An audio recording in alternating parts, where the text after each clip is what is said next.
mobile တွင် single product ဖန်တီးမည်ဆိုပါက cyber menu ကိုနှိပ်ပါ product ကိုနှိပ်ပါ app product ကိုနှိပ်ပေးပါ item နေရာတွင်ကုန်ပစ္စည်းအမည်ကိုထည့်သွင်းပေးပါ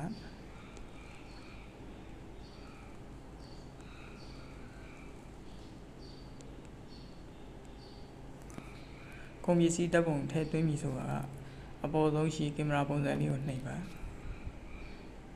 တပ်ပုံ album နေရှိပါကကင်မရာရိုက်မည်ဆိုပါကင်မရာကိုရွေးပေးပါရှိပြီးသားပုံထည့်မည်ဆိုပါကအပေါ်ဟာလေးကိုနှိပ်ပေးပါထည့်သွင်းမည်ပုံကိုမိမိဖုန်းတွင်ရှိ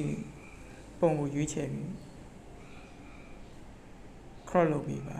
crop မလုပ်ဘူးဆိုပါကအပေါ်ဆုံးရှိအမှန်ချစ်ကိုနှိပ်ပေးပါ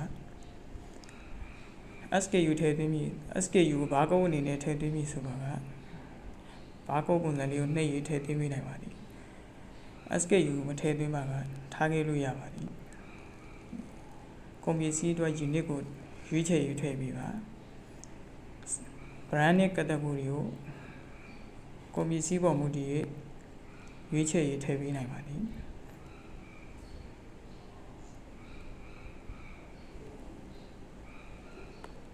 product type တွင် single ကိုရွေးပေးပါ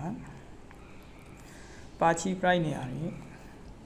ဝယ်ဈေးကိုထည့်ပေးပါ sell price နေရာတွင်ရောင်းဈေးကိုထည့်ပေးပါလက်လီဈေးလက်ကားဈေးထည့်သွင်းမည်ဆိုပါက add wholesale price ကိုနှိပ်ပေးပါ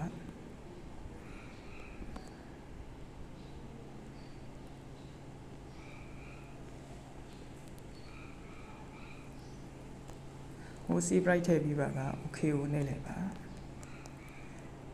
ပြီးနောက်စီးရင်ဖွင့်လက်ကြံကိုတစ်ခါလေးထည့်သွင်းပြီဆိုပါက save and add opening stock ကိုနှိပ်ထည့်ပေးပါ opening stock ထည့်ပြီဆိုပါကအပေါင်းဘက်တန်လေးကိုနှိပ်လိုက်ပါ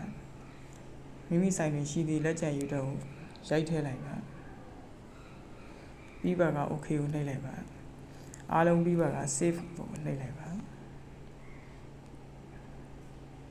ပြီးပြီးမိမိဖန်တီးထားသော product ကို list product တွေပြန်လည်ကြည့်ရှုနိုင်ပါ